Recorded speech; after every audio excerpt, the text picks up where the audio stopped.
নমস্কার। বিশ্বকবি রবীন্দ্রনাথ ঠাকুরের প্রশ্ন। ভগবান, তুমি যুগে যুগে দূত পাঠায়াছ বারে বারে দয়াহীন সংসারে। তারা বলে গেল ক্ষমা করো সবে, বলে গেল ভালোবাসো। অন্তর হতে বিদ্বেষ বিষ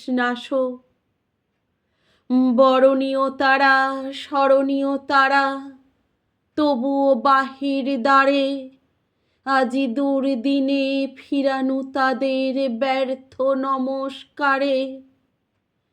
আমি যে দেখেছি গোপন হিংসা কপট রাত্রি ছায়ে হেনেছে নিঃসহায়।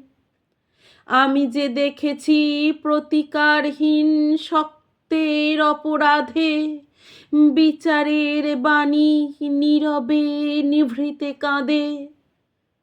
আমি যে দেখিনু তরুণ বালক উন্মাদ হয়ে ছুটে কি যন্ত্রণায় মরেছে পাথরে নিষ্ফল মাথা কুটে।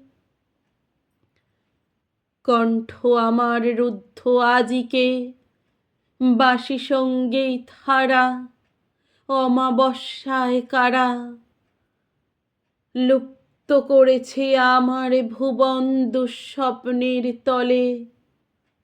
তাই তো তোমায় শুধাই অশ্রু জলে, যাহারা তোমার বিষাইছে বায়ু নিভাইছে তবু আলো। তুমি কি তাদের ক্ষমা করিয়াছ? তুমি কি বেসেছ ভালো? নমস্কার।